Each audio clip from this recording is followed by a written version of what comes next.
예, 8일부터 10일까지 우리 고국에서는 황교안 국무총리 후보자의 인사청문회가 3일 동안 열리게 되어집니다. 이 인사청문회는 고위 공직에 지명된 사람이 자신이 맡을 그 공직을 수행해 나가는 데 있어서 적합한 업무 능력과 인성적인 자질을 갖추고 있는지 국회에서 검증하는 그런 제도인데, 이 인사청문회를 통해서 많은 후보들이 흔들리고 또 떨어지는 모습들을 우리가 지금까지 보아왔습니다. 근데 오늘 다윗은 8절에서 이렇게 얘기합니다. 내가 흔들리지 아니하리로다. 다윗이 평생에 흔들리지 않을 수 있었던 이유가 도대체 무엇일까? 첫째, 하나님을 내 앞에 모시는 것이라고 그는 이야기를 합니다. 8절 말씀을 다시 보면은 내가 여호와를 항상 내 앞에 모심이요 그가 나의 오른쪽에 계심으로, 그래서 흔들리지 않는다는 것이죠. 하나님을 항상 자신 앞에 모시는 것, 그것도 오른편에 모신다. 오른편이라고 하는 것은 무엇이냐면 힘이 있는 곳이라는 얘기예요. 힘. 그러니까 하나님을 내 안에 모시는데 연약한 곳에 모시는 것이 아니라 가장 힘 있는 자리에 모신다. 그것이 바로 내가 흔들리지 않는 비결이다. 이렇게 지금 이야기를 하고 있는 것입니다. 오늘 여러분들은 하나님을 모셨습니까? 여러분 안에 주님이 계십니까? 어디에 모셨나요? 그분이 내 마음 중심에 가장 힘 있는 곳에 계신가요? 아니면 내 육체의 정력, 안목의 정력, 이생의 자랑보다 더 연약해서 이런 것들에 꼼짝 못하고 그저 육신의 정력에 끌려다닐 수밖에 없는 그런 나약한 곳에 그분을 모셨나요? 여러분 안에 예수님은 어느 곳에 위치하고 계신가요? 한번 생각해 보십시오. 그런데 다윗은 자기의 가장 힘 있는 오른편에 하나님을 모시고 산다, 이렇게 고백하고 있는 거예요. 그렇다고 한다면 하나님을 내 앞에 모시고 산다는 것을 우리가 어떻게 알 수 있을까? 많은 사람들이 하나님 모시고 살아요, 하나님 내 앞에, 난 하나님 앞에서 살아요, 이렇게 이야기는 하는데 정말 하나님 앞에서 사는 걸 어떻게 우리가 알 수 있을까? 첫째, 훈계, 즉 이 고난에 내가 어떻게 반응하고 있는가를 보면 알 수 있다는 것이죠. 7절 말씀에 보면은 나를 훈계하신 여호와를 송축할지라. 하나님께서는요, 진리의 말씀으로 가르치시고 잘못된 길로 갈 때 경책하여서 바른 길로 가게 하는 그 교육 행위 전반을 가리켜서 우리가 훈계한다 그러거든요. 그러니까 마치 부모가 자식이 잘못할 때 훈계하고 타이르고 그래도 안 되면 매로치고 이렇게 징계도 하잖아요. 그럴 때 고통스럽죠. 자녀들은 그 엄마 아빠로부터 야단도 맞고 또 책찍도 맞고 매도 맞고, 그럴 때 고통스럽지만 그때 그 부모를 떠나서 도망가는 게 아니고 그 부모 품속으로 더 파고들잖아요. 다윗이 바로 하나님을 그렇게 모시고 살았다는 것이죠. 그렇게 자기에게 훈계할 때 그렇게 고난스럽지만 힘들고 어렵지만 그럼에도 불구하고 그 하나님을 떠나는 것이 아니고 그 하나님의 훈계를 좇아서 살겠다라고 자기 의지를 드러낼 뿐만 아니라 항상 하나님 앞에서 그분을 찬양하는 거죠. 그분을 높이는 거죠. 감사하는 거죠. 그분 앞에서 그분을 예배하는 거예요. 사막을 건너는 6가지 방법이라고 하는 책이 스티브 도나휴라고 하는 사람이 썼는데, 이 사하라 사막 북쪽에서부터 이렇게 남단까지 이렇게 쭉 국경들을 넘어가면서 이 횡단하는 그 기록을 쭉 기록하면서 그때 겪은 것을 진리를 이렇게 엮어놓은 책이에요. 참 재미있게 읽었는데 한번 여러분들도 읽어보세요. 저도 뭐 다 읽지는 못했어요. 그렇지만 대충 그 책을 다 읽었는데 이제 그런 내용인데, 거기에 보면 이런 내용이 나와 있습니다. 아프리카판 청문회가 이제 소개되는데요, 부르키나파소라고 하는 곳에 그 다가라라고 하는 종족들이 살고 있는데, 그 족장을 세울 때, 즉 그 종족의 리더를 세울 때 리더가 될 만한 사람을 세우면서 아주 중요한 의식을 하나 행하는데, 이런 의식이라고 해요. 어떻게 하냐면은 그 리더로 정해진 주인공을 그 마을 가장 중요한 중심에다가 앉혀놔, 이틀 동안. 그리고 마을 사람들이 생각날 때마다 나와서 그 사람이 어릴 때부터 지금까지 살면서 지은 죄를 다 얘기하는 거야. 그러니까 뭐 한 마을에서, 조그만 마을에서 함께 자라났기 때문에 별걸 다 알고 있는 거야. 예, 자기는 다 잃어버리고 생각도 안 하고 있는데 그거 들춰내서 막 얘기하는 거야. 너 옛날에 어릴 때 이런 죄 졌었지, 뭐 이런 얘기. 당신이 말에 이런 말을 함으로써 내가 마음에 얼마나 큰 상처를 받았었는 줄 알아, 뭐 이런 얘기 하여튼 오만갓 그 지은 죄, 행했던 말 이런 걸 다 얘기해요. 가서 집에 가서 자다가도 생각나면 나와서 얘기하고, 일하다가도 와서 생각나면 와서 얘기하고. 그런데 거기에 법칙 중에 하나가 뭐냐면은, 그렇게 자기가 그 많은 죄에 대해서 지적을 받고 공격을 받을 때 아무 대꾸도 하면 안 돼. 거기서 반론을 제기하거나 변명을 하면 안 돼. 그냥 다 듣고 있어야 돼. 그걸 이틀 동안 하는 거예요. 이틀 동안.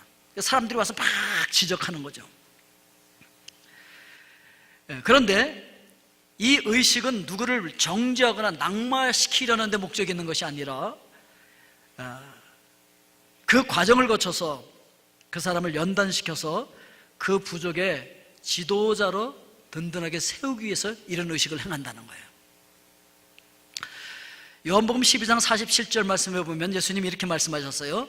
사람이 내 말을 듣고 지키지 아니할지라도 내가 그를 심판하지 아니하노라. 내가 온 것은 세상을 심판하려 함이 아니요 세상을 구원하려 함이로라. 하나님께서 오늘 저와 여러분들을 구원하기 위하여서 훈계도 하시고 책식도 하시고 징계도 하시는 줄로 믿습니다. 다윗은 이런 훈계, 이런 고난 앞에서 여호와를 송축하고 그 하나님을 높이고 찬양과 감사를 드리면서 일평생을 그렇게 합니다. 이게 다윗의 일생이었어요. 헤아릴 수 없는 많은 시련이 있었죠. 자기 생명을 빼앗으려는 사람들로부터 그렇게 도망다니며 굴 속에 숨고 목숨이 경각에 달려있는 그 순간에도 하나님을 의지하고 하나님께 찬양하고 감사하고, 자기 눈앞에서 자기 자식이 죽어가는 걸 보면서도 하나님을 찬양하고 예배할 수 있었던 삶, 그것이 바로 다윗이 하나님을 자기 앞에 모시고 사는데, 그것도 아주 힘이 있는 오른편에 모시고 사는 그런 삶이었다라고 이야기하고 있는 것입니다. 아무리 고난과 시련이 닥쳐온다 할지라도 그 고난 속에 있을 하나님의 뜻을 찾으면서 오히려 하나님을 찬양했다는 것이죠. 두 번째 우리가 생각할 수 있는 것은 양심의 소리에 어떻게 반응하는가 라고 하는 걸 보면서 우리가 하나님을 내 앞에 모시고 사는가를 알 수 있다는 것이죠. 7절 하반절에 보니까 밤마다 내 양심이 나를 교훈하도다. 밤마다 내 양심이 나를 교훈하도다. 여러분, 우리 육체에 속한 마음은 영이 있는 자리라고 제가 말씀드렸어요. 육체에 속한 마음과 그 육체에 속한 마음 속에 우리 영이 담겨져 있고 그 영의 마음이 따로 있는데, 그 영의 마음을 우리는 양심이라고 얘기하는 거예요. 그리고 이 영의 마음은 사람에게만 있지 짐승에게는 없어요. 짐승에게도 육체에 속한 마음은 있어요. 걔네들도 뭐 기뻐하기도 하고 뭐 즐거워하기도 하고요, 뭐 나름대로 생각하기도 하고 뭐 그렇습니다. 그렇지만 그들에게 영에 속한 마음은, 이 양심은 없어. 양심을 짐승에게 기대하지 마십시오. 절대로 걔네들은 양심의 가책을 느껴서 뭐 얼굴이 빨개진다든지 뭐 자살을 했다든지 이런 일은 절대 일어날 수가 없어요. 왜? 영의 마음이 없기 때문에 그렇습니다. 자, 그런데 영이신 하나님께서는 바로 그 영의 마음인 우리 양심에 말씀하세요. 그러니까 보편적으로 하나님 우리를 너무너무 사랑하시기 때문에 늘 말씀하세요. 어떤 사람들은 하나님 왜 저한테만 말씀 안 하시는지 몰라요. 다 하나님 음성 들었다는데 걱정하지 마십시오. 이미 듣고 있는 거예요. 듣고 있으면서 자기가 못 들은 채 하는 거예요. 특별하실 때 특별한 방법으로 말씀하실 때도 있어요. 그렇지만 보편적으로 하나님께서는 우리 영에게 말씀하시고 우리 영의 마음인 양심이 하나님의 음성을 듣는 거예요.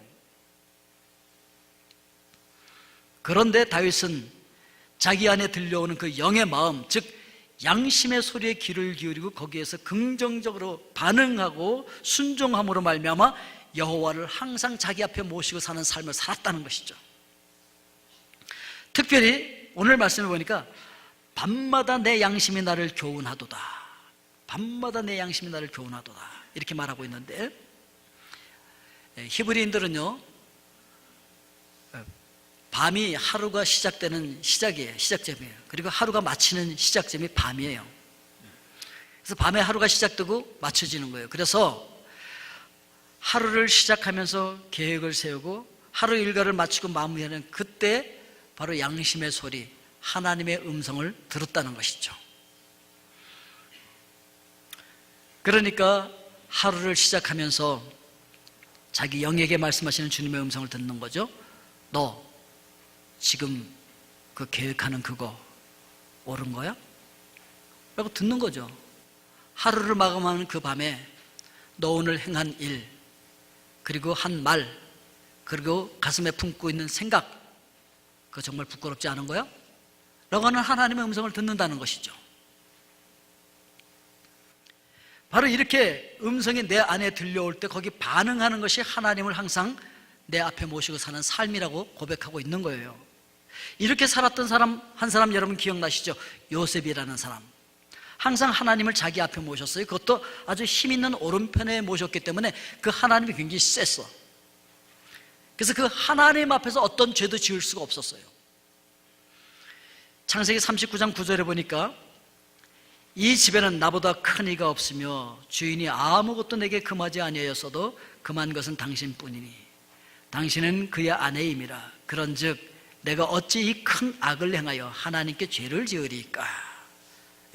하나님을 모시고 하나님 앞에서, 그것도 아주 힘있는 곳에 모셨기 때문에 그 하나님 앞에서 어떤 유혹 앞에서도 흔들리지 않고 죄를 짓지 않았다는 거죠.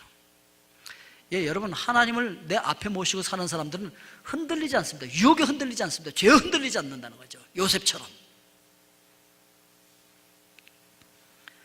하나님의 음성에 귀 기울이고 순종하는 삶을 살아가면 우리 양심이, 즉 영의 마음이 더욱 하나님의 음성에 예민해지고 더욱더 하나님의 음성을 잘 들을 수 있게 되어진다는 거죠. 굉장히 예민해요. 남들은 그냥 스쳐 지나가는 것도 그 사람 덜컥 걸려. 하나님의 교훈을 들어요. 거기서 하나님의 음성을 들을 수 있어요. 거기에 더 예민하게 순종하다 보면 더 하나님의 음성을 명확하게 잘 들을 수가 있죠. 오늘 여러분 그렇게 될 수 있길 주의 이름으로 축원드립니다. 여러분, 윤동주 시인의 그 서시 잘 알고 있죠? 저도 참 좋아합니다. 죽는 날까지 하늘을 우러러 한 점 부끄러움이 없기를 잎새에 이는 바람에도 나는 괴로워했다. 별을 노래하는 마음으로 모든 죽어가는 것을 사랑해야지. 그리고 나한테 주어진 길을 걸어가야겠다. 오늘 밤에도 별이 바람에 스치운다. 저 학교 다닐 때 이게 무슨 뜻인지 몰랐어요. 솔직히 말씀드리면 뭔 뜻인지 모르고 그냥 외웠었어. 나중에 알았어요. 여기에 숨겨져 있는 아주 심오한 이 윤동주 시인의 신앙을 볼 수 있었어요. 그는요, 조부 때부터 믿어온 모태 신앙인이었어요. 보통 신앙 좋다 그러면 이거잖아요.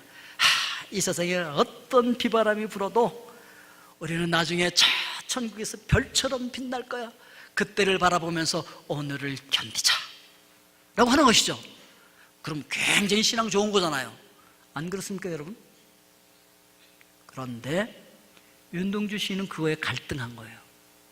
맞아, 내가 저 우주에 빛나는, 저 하늘에 빛나는 별처럼 나중에 빛나게 될 거야. 그 신앙을 가지고 있어. 그런데 막상 보니까, 지금 현실을 보니까 현실은 너무나 큰 바람이 불고 있는 거야. 우리 민족이 너무나 큰 시련 앞에 있는 거예요. 그럼 신앙인으로서 나중에 죽어서 들어갈 영원한 천국 별처럼 빛날 그때만을 바라보면서 오늘 이 땅에서는 그냥 참고 견디는 것, 이것이 진정 신앙인으로서의 올바른 모습일까라고 하는 고민이 여기 깃들어져 있는 거예요. 그러면서 다른 사람들은 다 그냥 지나가는, 다른 신앙인들은 다 그냥 지나가는 그 잎새에 있는 바람 같은 그것에도 자기는 괴로워했다는 거예요. 자기 양심이 그렇게 예민해져서 괴롭다는 거예요. 남들은 괴롭지 않아요. 느끼지도 못해. 그런 것에 자기는 예민하게 지금 괴로워하고 있어요.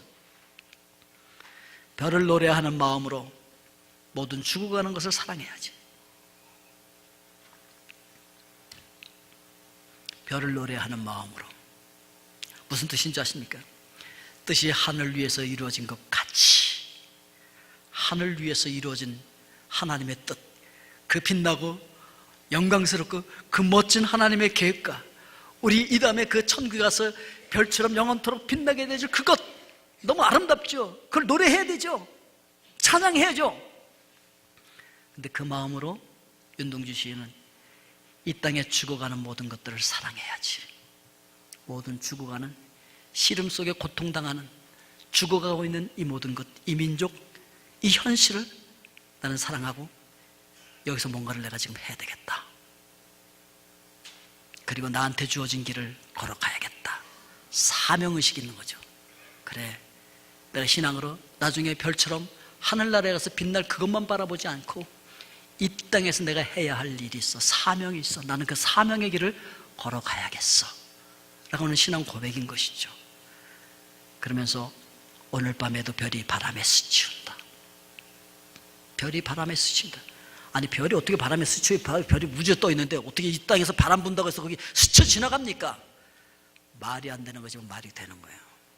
윤동주 시인은 현실과 구분이 되지 않았어요. 현실 속에서 신앙생활로서 이 땅 위에서 올바른 양심을 가지고 내가 해야 할 일을 해야 되겠단 말이죠. 하늘 위의 별과 이 땅의 바람이 구분되지 않는 거예요. 뜻이 하늘 위에서 이루어진 것 같이 그 뜻이 바로 이 땅 위에서 이루어지기를 원하는 그 마음으로 지금 별을 노래하고 있다는 것이죠. 이게 바로 윤동주 시인의 양심이었던 것이죠. 신앙인으로서 내가 이 땅에서 지금 어떻게 살아가야 할지, 이 땅에 부는 바람 나 외면하지 않겠다는 것이죠. 아이, 나만 뭐 하나님 앞에서 신앙생활 잘하면 되지, 뭐 이 땅에 뭐 동성애가 어떻고 뭐 이런 게 뭐 무슨 상관이야, 그냥 우리 신앙생활만 잘하면 되지 라고 생각할 수도 있어요. 그런데 그게 양심에 걸려서 그냥 넘어가지 않는다는 거지. 이 땅에 부는 바람 별개 바람이 아니라는 거죠. 그런데 성경에 보니까 그 양심에 화인 맞은 자들이 있대. 양심이 죽어버렸어요. 영의 마음이 죽어버린 자들이 있다는 것이죠. 디모데전서 4장 1절부터 보니까 그러나 성령이 밝히 말씀하시기를 후일에 어떤 사람들이 믿음에서 떠나 미혹하는 영과 귀신의 가르침을 따르리라 하셨으니 자기 양심이 화인을 맞아서 외식함으로 거짓말하는 자들이라. 외식하면서 외식하는 줄도 몰라. 거짓말하면서 거짓말하는 줄도 몰라. 앞뒤가 안 맞는 일을 하고 있으면서도 그런지도 몰라. 양심의 화인을 맞아서 양심이 죽어버려서 영의 마음이 죽어버려서 양심의 화인 맞아서 감각이 없단 말이죠. 잘하고 있는 줄 알아요. 그런데 이런 사람이 어느 날 갑자기 망한다는 거죠. 그래서 데살로니가전서 5장 3절에 보니까 그들이 평안하다 안전하다 할 그때 임신한 여자에게 해산의 고통이 이름과 같이 멸망이 갑자기 그들에게 이르리니 결코 피하지 못하리라. 그래가지고요, 교회생활, 종교생활 열심히 해요. 그래서 자기도 구원받은 줄 알아. 자기 속에 하나님의 생명이 있는 줄 알아. 열심히 종교생활을 하고 있으니까. 천국 갈 줄 알았는데 어느 날 깨보니까 뜨거워. 천국이 아니야. 그렇게 망하는 일이 생길 수 있다는 거지. 어느 날.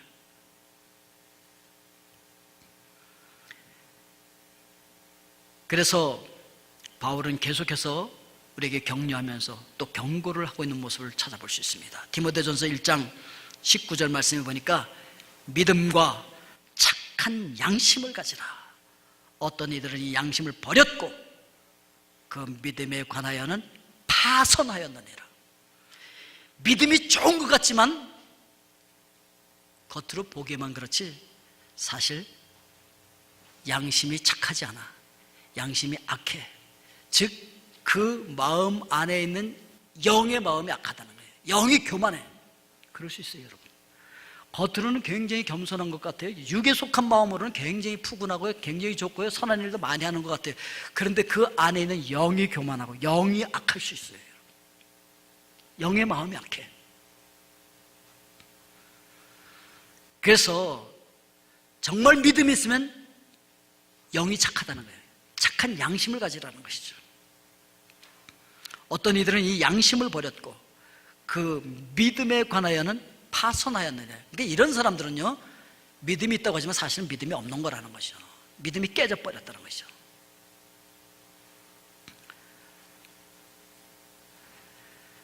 디모데전서 3장 9절에는 이렇게 말하고 있어요. 깨끗한 양심에 믿음의 비밀을 가진 자라야 할지니. 깨끗한 양심. 이렇게 정말 하나님의 음성에 예민한 깨끗한 양심을 갖고 있잖아요. 하나님의 음성을 잘 들어요. 이런 사람들이 하나님의 뜻을 잘 알아요. 그래서 그 영의 마음이, 이런 사람들에게는 뭐가 있느냐면은 하나님과 그만이 알고 있는 경험한 믿음의 비밀이 있어요. 믿음의 비밀이 있어요. 그래서 왜 그러는지 다른 사람들이 이해 못해. 아니 왜 그래요 바보같이? 바보같이가 아니에요. 그는 하나님을 경험했거든요. 하나님을 믿는 믿음으로 말미암아 남들이 알 수 없는 비밀, 그 신비스러움을 갖고 있는 거예요. 그래서 그렇게 행동하고 있는 거야. 남들은 그걸 경험 못했기 때문에 왜 바보같이 그래? 그러고 있다고요. 오늘 여러분 이렇게 깨끗한 양심으로 믿음의 비밀을 가지고 있는 하나님의 사람들 될 수 있길 주의 이름으로 축원드립니다.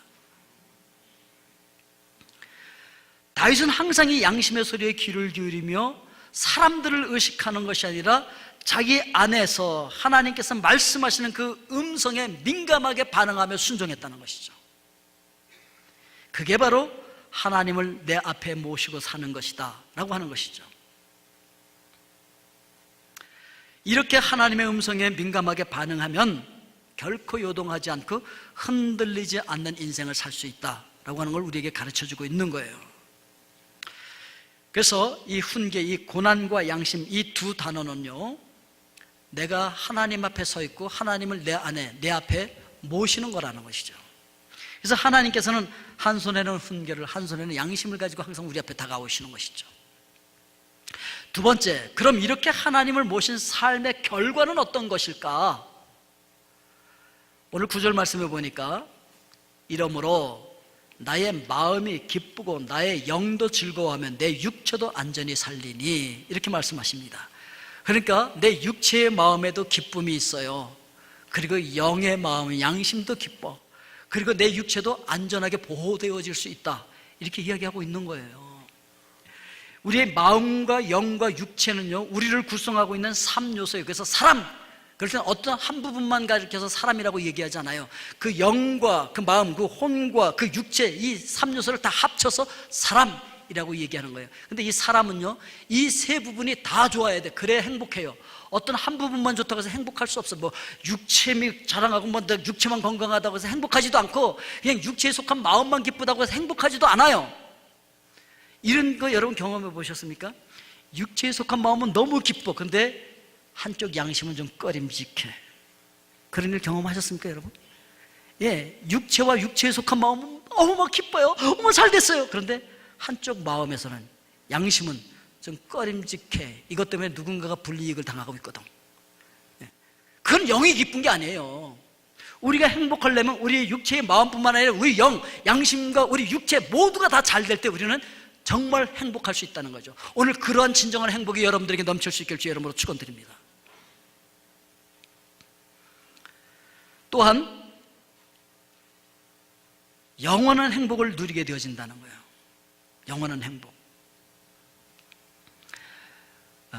10절 말씀을 보니까 이는 주께서 내 영혼을 수월에 버리지 아니하시며 주의 거룩한 자를 멸망시키지 않으실 것임이니라. 그래서요, 우리 영은 지옥에 가지 않고 영원한 멸망을 벗어나게 되어진다는 것이죠. 그리고 11절에서는 이렇게 얘기하죠. 주께서 생명의 길을 내게 보이시리니 주의 앞에는 충만한 기쁨이 있고 주의 오른쪽에는 영원한 즐거움이 있나이다. 영원한 생명, 그 천국길을 갈 수 있는 축복을 우리에게 주신다, 이렇게 말하고 있습니다. 여기서 말하는 생명의 길은 바로 예수 그리스도를 이야기하고 있는 것입니다. 예수님께서 요한복음 14장 6절에서 이렇게 말씀하셨어요. 예수께서 이르시되 내가 곧 길이요 진리요 생명이니 나로 말미암지 않고는 아버지께로 올 자가 없느니라. 내가 바로 생명의 길이라고 말씀하신 것이죠. 그 생명의 길이 바로 예수 그리스도라는 거죠. 그분을 모시고 있을 때 예수 그리스도의 생명이 내 안에 벌써 이 땅에서부터 시작되었다는 것이죠. 그러니까 뭐 별을 노래하고 있다고 해서 천국 가는 거 아니에요, 여러분. 지금 이 땅에서 힘들고 어렵지만 나중에 이 다음에 이 세상 떠날 때 그때 나는 천국 가서 별처럼 빛날 거예요. 그건 소망이지 그렇게 되지는 않습니다. 이 땅에서 내가 예수 그리스도의 생명을 모시고 그 생명의 길을 걷고 있느냐 없느냐에 따라서 천국이 결정되는 거예요. 이 땅에서 내가 생명을 소유하지 않았는데 천국 갈 수 있는 사람은 아무도 없습니다.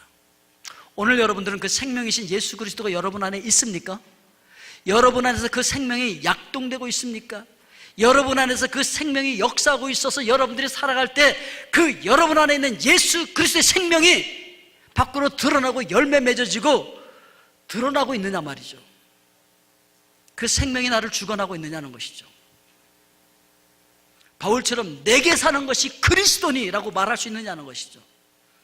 그런 사람들이 영원한 생명을 소유하고 있다는 것이죠. 이렇게 하나님을 모시고 하나님 앞에서 살고 하나님을 힘 있는 곳에 모신 사람이 생명의 길을 걷는다는 거죠. 그 생명을 갖고 있다는 것이죠. 존 듀크 크올리지라고 하는 사람이 이런 얘기를 했어요. 기독교는 이론이나 사색이 아니라 생명이요, 생명의 철학이 아니라 생명과 삶의 과정이다, 이렇게 얘기했어요.